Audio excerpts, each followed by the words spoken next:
একদিনে ঘুরে আসার জন্য আজ আপনাদের এমন একটা জায়গার খোঁজ দেবো যেখানে একসাথে আপনারা পেয়ে যাবেন পাহাড়, ঝর্ণা, ড্যাম, নদী, মন্দির, এছাড়াও তো রয়েছে লেক যেখানে আপনারা পারবেন বোট রাইডিং করতে। এছাড়াও রয়েছে বিভূতিভূষণ বন্দ্যোপাধ্যায়ের বাড়ি, আর যেটা কিন্তু রয়েছে কলকাতা থেকে মাত্র 4 ঘন্টা দূরে, আর যেখানে কিন্তু একদিনের ছুটি কাটানোর জন্য আপনারা যেতেই পারেন নিজের প্রিয় মানুষ, পরিবার অথবা স্টুডেন্টদের নিয়ে। তোমরা চাইলে এখানে নিজেদের পার্সোনাল গাড়ি অথবা ট্রেনে যেতে পারো। আমরা কিন্তু গেছিলাম ট্রাভেলারে করে।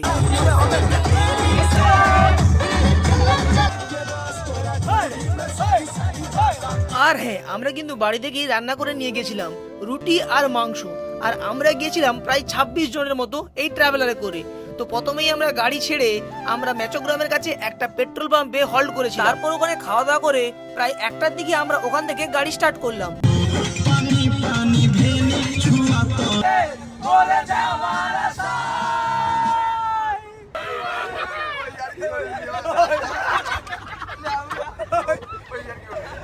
আর এভাবেই প্রায় 2 ঘন্টা আমরা গান আর মজা করতে করতে ফাইনালি ওই 3টার দিকে একটা ধাবাতে দাঁড়ালাম, কারণ আমাদের এটাই প্ল্যান ছিল যে আমরা সারা রাত বিভিন্ন জায়গাতে হল্ট করতে করতে যাব। সেই জন্য ওখানে আমরা হল্ট করে কিছুক্ষণ টাইম কাটিয়ে আমরা ওই 4টার দিকে আবার রওনা হলাম।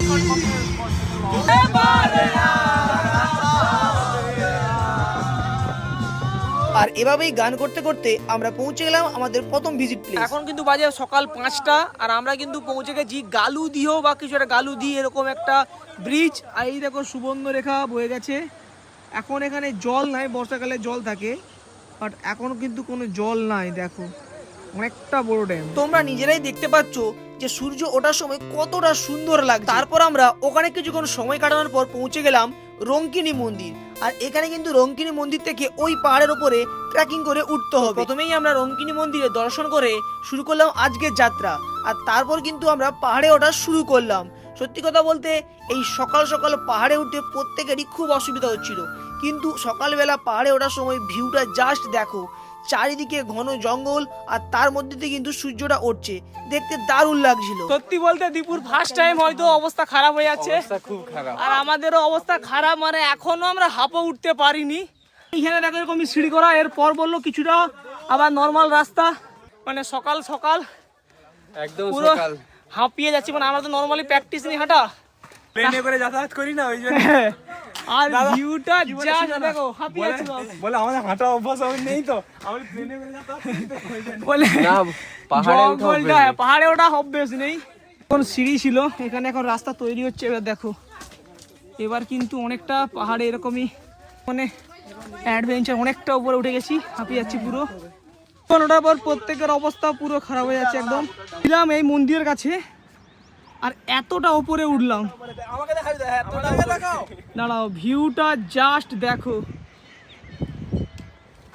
আর সব হাঁপিয়ে গেছে। এখানে উঠে গেছে 4-5 জন, এখনো প্রায় 20 জনের মতো নিচে আসে উঠতেছে। এখান থেকে ভিউটা জাস্ট দেখো।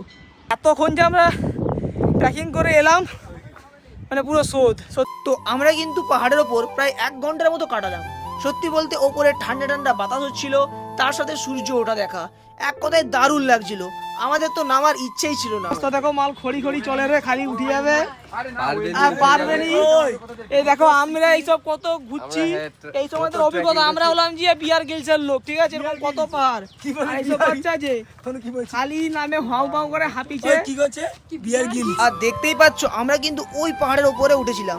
তারপর আমরা কিছুক্ষণ দূরে চলে গেলাম সুবর্ণরেখা নদীর একদম পাশেই, আর ওখানেই আজকে আমরা শুরু করলাম আমাদের রান্না। আমরা সকাল সকাল চা আর ম্যাগি করছিলাম। না না না, ঝুড়ি গলে মুখে পড়বে না, কি হচ্ছে ঘুরেছি না দর্শক বলে একদম রেডি জঙ্গলের মধ্যে বলে যাব সিদ্ধ। আর আছে আমি হয়তো খেতে পারবো না। এটা ম্যাগি হচ্ছে আমাদের এখন। আমাদের এখানে ম্যাগি রেডি, তন্ময়কর এ বাড়া হচ্ছে দেখো। ম্যাগির টেস্ট কেমন? একদম একদম টপ ক্লাস। এখানে সব ম্যাগি খাওয়া, আর আমাদের কাকাকর বক্তব্য দিচ্ছে ক্যামেরাম্যান তন্ময়কর প্যাকেটে ঝাপসালো।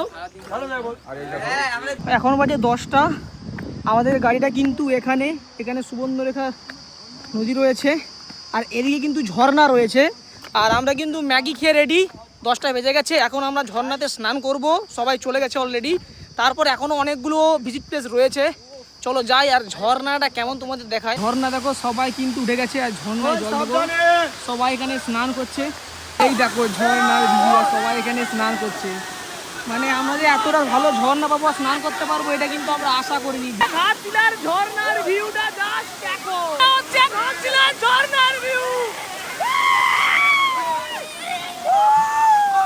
মানে আলাদাই একটা অ্যাডভেঞ্চার হচ্ছে, কিন্তু নিচে সবাই স্নান করছে, আমরা ওপরকে যাচ্ছি আর ভিউটা জাস্ট দেখো। চলো উপরে যাই। এই দেখো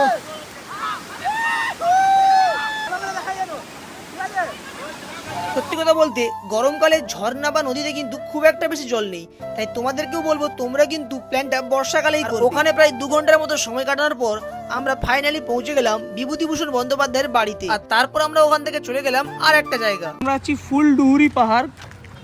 ফুলডুহুরি পাহাড় উপরে এখনো উঠতে হবে 2-3 মিনিট, ওপরে হয়তো মন্দির রয়েছে। চলো উপর দিকে যাই।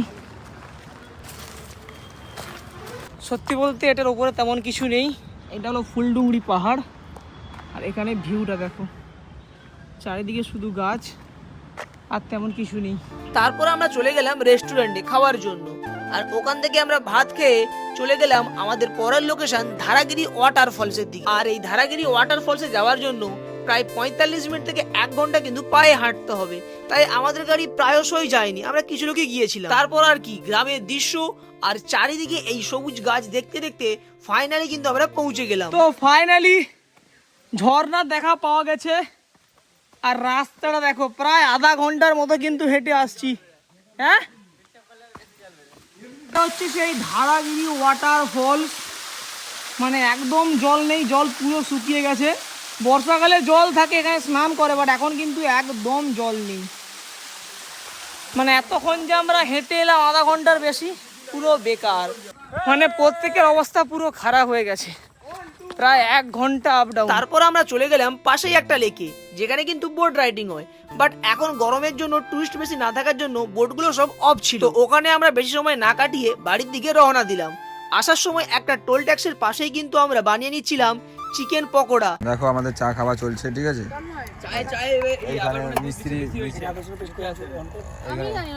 মিস্ত্রির কাছ থেকে তার লেবার সাজেস্ট করলো যে আমাদের পরপর 4টা-5টা কড়া উঠে গেল পকোড়া। তো তারপর ওখানে খাওয়া দাওয়া করেই আমরা রাত্রি 9টা নাগাদ আমাদের গাড়ি আবার ছাড়লাম। আর আজকের মতো আমাদের একদিন ঘাটশিলা ভ্রমণ এখানেই সমাপ্তি হলো। তো তোমরাও যদি ভাবছো একটা উইকেন্ড বন্ধুদের সাথে পাহাড়, ঝর্ণা, লেক, সমুদ্র সমস্ত কিছু নিয়ে কাটাতে চাও, তাহলে অবশ্যই কিন্তু ঘাটশিলা তোমাদের জন্য একটা বেস্ট অপশন হতে চলেছে। আর তোমরা যদি ঘাটশিলার আসল রূপ দেখতে চাও, তাহলে তোমাদের অবশ্যই বলবো বর্ষাকালে যাবে।